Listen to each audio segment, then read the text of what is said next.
Today I rise to speak on an issue that is deeply painful but impossible to ignore. Military sexual trauma, or MST, is something that far too many of our service members have endured. It encompasses sexual assault and repeated threatening sexual harassment during military service. The stats are staggering and heartbreaking. Research shows that 1 in 3 women and 1 in 50 men experience military sexual trauma at some point in their service, whether on active duty, in reserve, or in the National Guard. Behind each number is a person who volunteered to serve this country, who put on a uniform with pride, and who expected to be protected and represented within their ranks. Military sexual trauma is not only a diagnosis or a medical condition, it is an experience. It is one that can change the entire course of someone's life. Survivors of military sexual trauma carry lasting wounds that can show up in many forms, such as post-traumatic stress disorder, depression, anxiety, substance use, physical health challenges, and tragically, an increased risk of suicide. It is not just the survivor who is affected. The impact ripples outward to families, friends, and fellow service members. Relationships suffer, trust is broken, and the readiness of our military itself is compromised. It is also important to recognize that the harm is not felt equally. Survivors from marginalized and minority communities often face additional barriers when they seek help. They may experience racism, sexism, homophobia, and other forms of discrimination on top of the trauma they have already carried. And too often, when survivors finally gather the courage to ask for support, they are met with indifference, disrespect, or worse, they are re-traumatized by the very system that are supposed to protect them. We also have to acknowledge something different and difficult, but yet is true.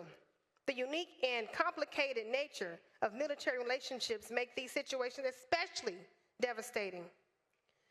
Military sexual trauma can involve abuse of power that is rarely seen in civilian life, including what some survivors refer to as command rape, where the perpetrator holds direct authority over the victim. These dynamics of rank and command can leave survivors feeling trapped, powerless, and silenced. Too often, the standard service available to sexual assault survivors do not fully meet the complex needs of veterans and service members. So we cannot look away from this reality, but this is why this resolution matters. By proclaiming September 25th, 2025 as Military Sexual Trauma Awareness Day, we are doing more than setting aside a date on this calendar. We are making a promise to survivors that they are seen, that they are heard, and that they are not alone.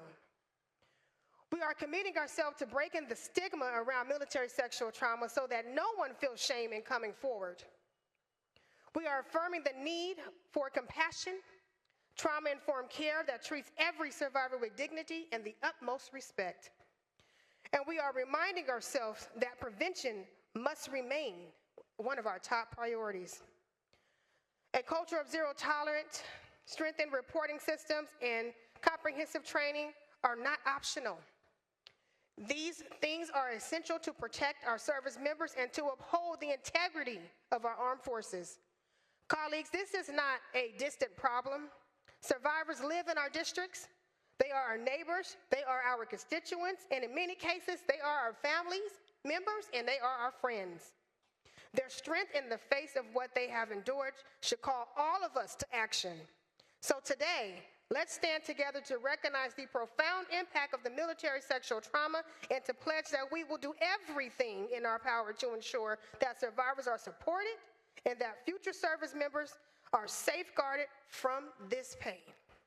With that, I do respectfully ask for everyone's support.